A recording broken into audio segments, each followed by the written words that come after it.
Hey good friends, this is Marla, and I have found a bread box to make over. Boy, this thing has lived a life. I'm telling you what, look at it. Corningware Spice of Life pattern. I thought it was the 70s, and I did think it was the Corningware Spice of Life. Sure enough, I looked it up, and if it's in great condition, you might list it for $88. But this one was absolutely not in great condition. As far as the structure, it's structurally sound. It's just cosmetically not good. You can see the colors are not vibrant anymore. They're really faded down, and I felt like this would be a good candidate to make something fresh, something new. Now, I'm not going to tackle the inside of it, all that rust and stuff. It's not actually offending me, but if I were to use it in the kitchen, I would really get in there and clean that out as much as I could, and maybe even spray some polyacrylic in there just to I don't know, to make you feel like the rust or whatever kind of germs might be lingering, make you feel like those would not actually come in contact with your food packages. I really think that perforation on the back is cool. I like that design. And evidently, this thing is called a beauty box.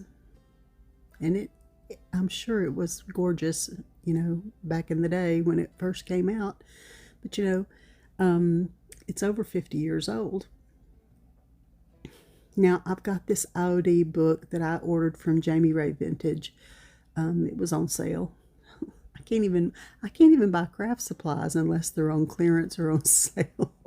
But anyway, I thought this would be a good kind of design. These flowers and birds look to me like they could be just overlaid of what's already there. And I thought, okay, but all that, the patina of the rust spots and the age spots, I didn't want to cover all that up. I kind of wanted to keep that. I mean, I know it looks grungy. I realize this, but I think it's charming in its own way, and it looks authentic to me to have pieces that show the wear of its lifetime. 50 years of hard use is what this thing looks like it's had. And I think that's cool to me. That's a lot of character.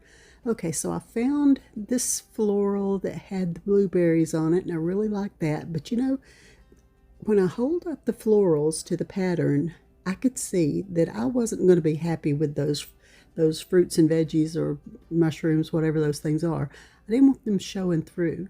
So let me go get my Waverly favorite color, neutral color, which is plaster.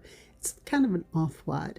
And I thought, let's just cover up the darkest parts of this thing so that I'll be able to blend in the new transfer that has floral and the berries and the branches. And then the little leaves, I thought, well, they'll still be okay to kind of blend in. I think that'll be fine. Now, this was just a grand adventure on my part, a big risk, I guess, because I've never seen anybody else do this, just cover up part of an old design and put the new one right slap on top of it. But I felt like it would work, and it actually did. I thought it turned out just precious. I love it. I mean, if you wanted to, you could have sanded this thing down and given it a professional shiny paint job and put a sealant on it, and then, put new transfers and new designs on it. But I just didn't feel like that. That's not my thing. I do creative, beautiful things. I don't love to strip furniture and get it back to its original wood stained, beautiful. I mean, I love to see the pieces that other people do, but that's not for me. I don't do that. That bill artichoke there. The Spice of Life pattern really is a beautiful pattern. And if if there's somebody watching this and they're like, oh my word, I've been looking for a bread box with Spice of Life on it and she's painting over it. I apologize for the blasphemy of painting over something old, but I wouldn't have enjoyed it. I wouldn't have enjoyed it the way it was. Look at that sweet little doggy there. That's Bagheera. That's Sam's dog. But the house they're renting doesn't allow dogs, so Bagheera is getting to be my doggy. All right, this paintbrush you can see is just shedding bristles everywhere. I need to just throw it away. In fact, I think I might have after this project. But even if I don't entirely block out the whole piece of vegetable, fruit, whatever those things are. I guess it's mostly fruit, isn't it? Fruit and mushrooms. Even if I don't completely block it out, I feel like it's enough. It's enough to get by with letting the focus be on my new transfers. So yeah, I couldn't get that off. I mean, for all I know, there is Bagheera fur in this, but no, that's truly the bristles of that crazy paintbrush. So I did wipe those off, and now I'll have to go back and touch that up. Oh, whole new different paintbrush. Here we go. I did this several days ago, so I'm a little bit surprised, along with you, at the method that I did. I mean, I recorded myself doing it, but I don't remember every little detail if it's been a few days, because my life just gallops along and I may or may not remember all the details that I should remember. Oh, and by the way, my fingernails at this time were still gorgeous from having them done at a salon for the wedding. I never, in fact, I was trying to remember how many years it had been since I had gone to the salon to get my nails done, to get acrylic nails. And I think I counted up, it had been over 5 years. I mean, I think they're gorgeous. And now my nails are back to short. I mean, I just can't maintain it. It's just too much to maintain. So, I don't think I mentioned where I found this. I got this at the Amazon Hope thrift store in Gunnersville, and I believe it was $4.98. I mean, I didn't film the actual price sticker. Sometimes I do, but for whatever reason I didn't this time. But I'm having a feeling it was $4.98. Whatever it was really cheap. It was not an expensive situation here. Okay, so here's our old rusty thing getting its final coats. I'm kind of making it look kind of opaque, kind of transparent. And just, I'm wanting it to be, I don't want it to look like it's been, cut out of paper and pasted on top. Okay, now you can see that I've taken a gold color and I'm mixing it with that same shedding paintbrush. Well, I just use that to mix it and get a few bristles in it. Okay. So now I'm using the other one to come along, and I'm trying to now mimic the color, the actual rusty, crusty color, if I can, so that it's, I don't want it to look, like a stark white. Like I said, I don't want it to look like I tried to cover it up with a piece of typing paper, cut out typing paper. Who says that anymore? Copy paper maybe, but hey, I was in high school in the 80s, and I had typing class on an actual typewriter. Okay, I'm dabbing over some of the rusty spots, as you could see.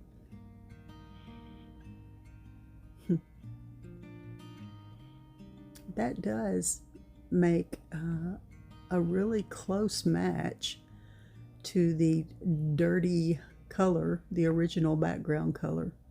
And that's what I was going for. I mean, the item that you find that you want to try something like this on is going to have its own whole unique situation and details. And you'll just have to experiment with colors and go back. I mean, it's just paint. try not to feel too nervous about working on things. Well, for one thing, I had to decide that I was going to be okay with the blasphemy of covering up a vintage pattern. Not antique, but vintage. And I don't want to destroy something that's, historically important. But this is neither rare nor historically important. So it was a good candidate. Okay, now I've just laid the paintbrush down and I'm just coming along here with my finger. I do a lot of things with my fingers, Okay, now you can see how much better that shows up. It really does make a huge difference, and I like the way the little bit of greenery, original greenery, still shows through. I feel like that helps with the authentic look. Like this could possibly have been the original design, not a half covered up original design with some brand new stuff on top of it. I like that it looks believable. That's a good word.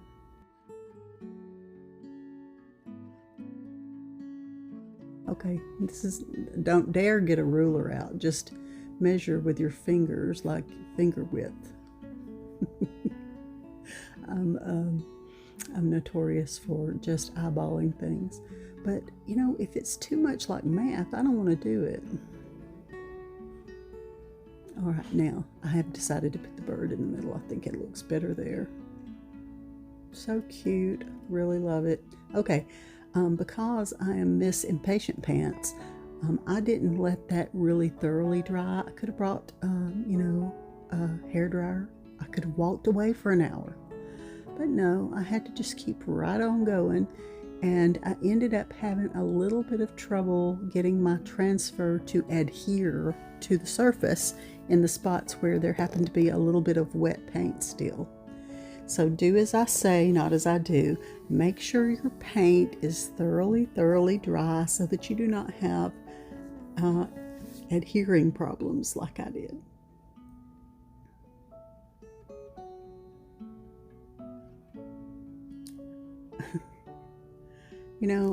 I apologize for the fact that I did not have my tripod set up to just film everything I was doing. I did this on the spur of the moment. In fact, this was the first recording, the first video footage that I had taken in many months, and I was kind of not in the swing. I wasn't used to all the things, and I hadn't quite located all my equipment and all that, because 7 months is how long it was between the last video in February and the first video this week. Okay, as you can see, I'm using a paint stick to adhere. That one came off pretty good. Okay, now I think that turned out great. There are a few places now that you can see there's transfer that is missing. Look, see it? It's because it's got paint stuck to the back. You see that paint? Okay, and guess what? I couldn't get it to come off for love or money. So I ended up finding other little bits of floral from other transfers that I trimmed out into little pieces and added into this original design. I did go ahead and put the bird in so that it would, so it would have precedence, and then I could see what truly needed to happen next. But transfers, if you let them dry in between, you can put a transfer on top of a transfer. If they overlap, that's just fine. And the reason I'm using a paint stick is because when I first got that IOD book of transfers, I was so excited. My twin grandsons were here, and every transfer book comes with its own little plastic thing that or is it wood? Well, it comes with a thing that you can rub and do the transfers. But the problem was I laid it down, and it was very, very interesting to my little twins, my 6-year-old autistic twins, and they lost the thing. So that's why I'm having to use something else. And I do have the actual one from some other transfer kits, but unless it was just literally falling into my hand, it was easier to use. Easier to use the wood stick. Okay, looking pretty good at this point. IOD makes some of the most gorgeous transfers. This is actually some kind of historic art. I do believe I read where they use things that other artists have done. They didn't paint these things and then make transfers out of them. Okay, here's a little piece of something. In a few spots you can see the background paint that I used, and I didn't want that to distract from the florals, from the transfers. So I added transfers where needed because I didn't want it to be obvious that I had used paint to cover up the original pattern, the Spice of Life veggies. I think I called them fruits before. They're veggies. And mushrooms. What's mushroom? A fungus? I think it is. There's a few places. See that spot there is where it did not adhere because the paint was too sticky underneath. And over here, it needs a little something to cover it up. I mean, it wouldn't have to. In fact, if you wanted to distress a transfer, you could take a little fine grit sandpaper and rub over the top of the transfers if you wanted to. But I felt like this particular design and this particular bread box, it had enough distress going on. I did not need to add any distress in this situation.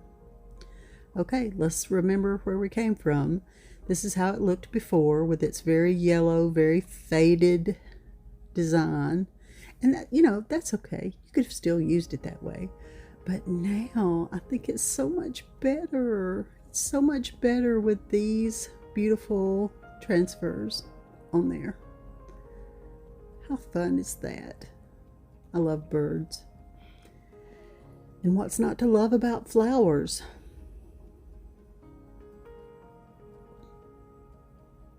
Can you just imagine a family turning that little knob, that little switch, you know, several times a day for 50 years? Are you kidding? Those little tiny crock looking cups. That's something I found this summer.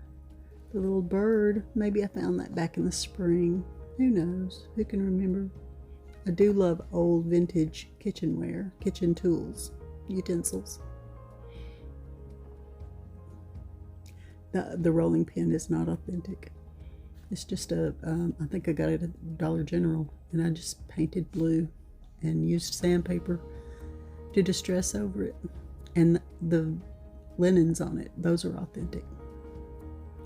Thank you for watching. I'm so glad to be back making videos again, and I pray the Lord blesses all of you. And if I haven't met you yet, please leave a comment so that I can meet you and comment with you and get to know you.